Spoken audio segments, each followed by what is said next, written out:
माननीय सदस्य श्री हनुमान बेनीवाल जी।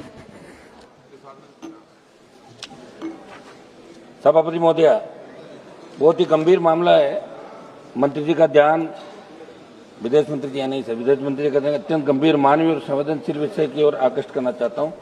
ये विषय उन 61 भारतीय नागरिकों से संबंधित है जो विभिन्न राज्यों, विशेषकर राजस्थान से स्टडी वीजा और वर्क वीजा पर रूस गए थे, परंतु एजेंटों द्वारा धोखे से उन्हें युद्ध क्षेत्र में भेज दिए जाने की गंभीर जानकारी प्राप्त हुई है। एक 61 लोगों की मिसिंग जो विदेश मंत्रालय ने हमारे को उपलब्ध कराई है कि वहाँ की जो रशिया आर्मी है वहाँ उनको वो वर्क वीजा पे गए थे, स्टडी वीजा पे गए थे, लेकिन फ्रंट लाइन पे उनको लड़ने भेज दिया 61 हमारे देश के नागरिकों को, जिसके अंदर अध्यक्ष महोदय हमारे राजस्थान से अजय कुमार, संदीप सुंडा, मनोज सिंह शेखावत, महावीर प्रसाद कर्मचारी, अन्य राज्यों के कुल 61 युवक पिछले कई महीनों से रूस यूक्रेन युद्ध में जबरन सैन्य गतिविधियों में लगाए गए हैं।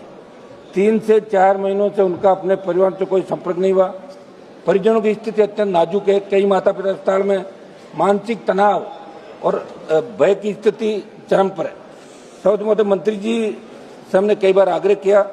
इन परिवारों ने 3 नवंबर और 1 दिसंबर को दिल्ली स्थित जंतर मंतर पर धरना देकर अपनी पीड़ा और चिंता सरकार तक पहुंचाई है। इस विषय की सूचना मेरे द्वारा भी विदेश मंत्री जी को 2 बार दी जा चुकी है। वर्तमान में आवश्यक है कि इन भारतीयों की सुरक्षा सुनिश्चित की जाए और रूस सरकार से तत्काल वार्ता कर इन्हें युद्ध क्षेत्र से सुरक्षित बाहर निकालकर स्वदेश वापसी की ठोस पहल की जाए। एजेंटों द्वारा युवाओं को नौकरी और सामान्य कार्य का झांसा देकर फ्रंट लाइन पर भेजा जाना अत्यंत गंभीर आपराधिक कृत्य है, जिस पर भी त्वरित कार्रवाई की आवश्यकता है।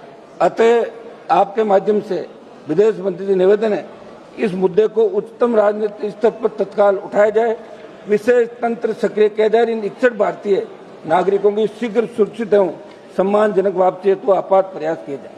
धन्यवाद। माननीय सदस्य